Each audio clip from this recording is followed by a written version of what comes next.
Recently, a few friends of mine have reached out and they said something to me that they really meant kindly, but they said that they worried about me, probably because of my postings about the world today. They were worrying about me because they thought that I should not be bothered so much by all the things that are going on in the world because I have no power over the outcome. And honestly, I understand what they meant. The world right now seems so heavy and the problems are huge. And sometimes it feels like one person doesn't really matter. But those comments made me think about something very important. What kind of power does just one person actually have? We live in a moment right now where everything's competing for our attention. Every headline, every comment section, every video, every reel, everything is meant to trigger a reaction to make us feel responsible. And when everything feels urgent all at once, people do two things. They either burn out or they shut down completely. But the truth is, no human being is meant to carry the weight of the entire world on their shoulders. So when my friends said that I don't have the power to change things, I really sat with that for a while. And maybe they're right. In one sense, at least, one person can't really control everything that's happening in the world, right? But influence doesn't really work the way that everybody imagines it to work all the time. Most real change doesn't start on a global stage, right? It starts in our homes. It starts in our friendships. It starts in the classrooms. It's in our communities, our churches. My husband and I, we are very different when it comes to politics. Our political views are very different. And to be honest, talking politics with him is something we kind of both of us try to avoid it, and because it's so challenging. But sometimes we start a conversation and we're thinking, okay, this is going to go calm. We're going to really dig deep and try to understand each other and explain how we feel.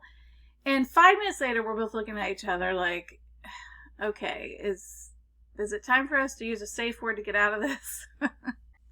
There have definitely been moments where one of us says something and the other one just slowly backs out of the room. Like we're in a nature documentary trying not to disturb a bear. But the truth is, we keep trying and trying to find common ground, and we usually do. So we talk about the values that we both hold. We also talk about what we want for our kids, how we want our community to be, and the things that we want for our country.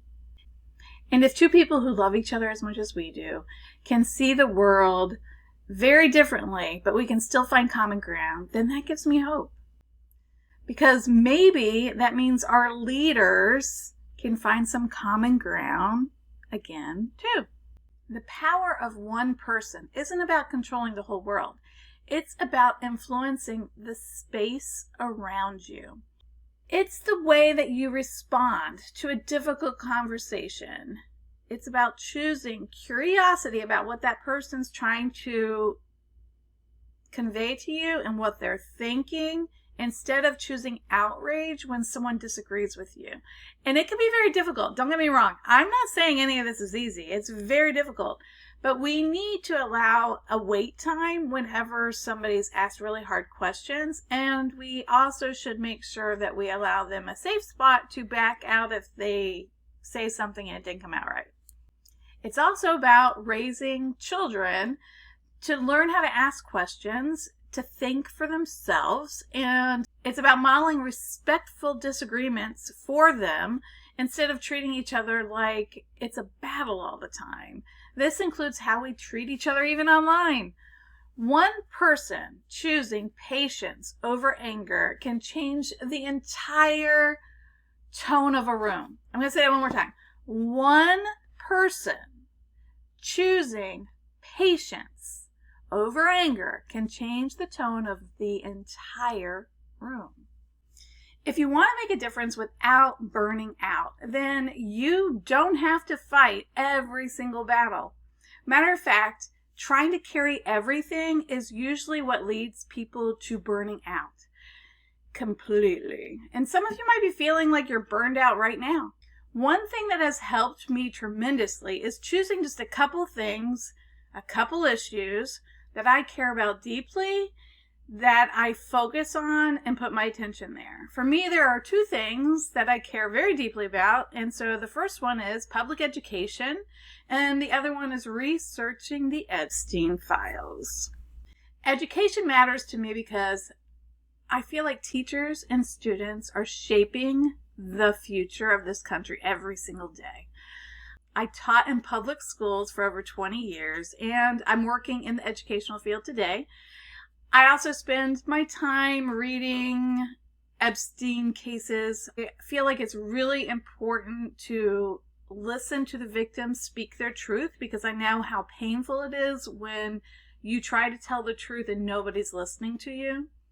The files show a lot of major abuse to children, and I have been advocating for children and students my entire life. So I feel really confident about holding a conversation in these areas and doing research in these areas.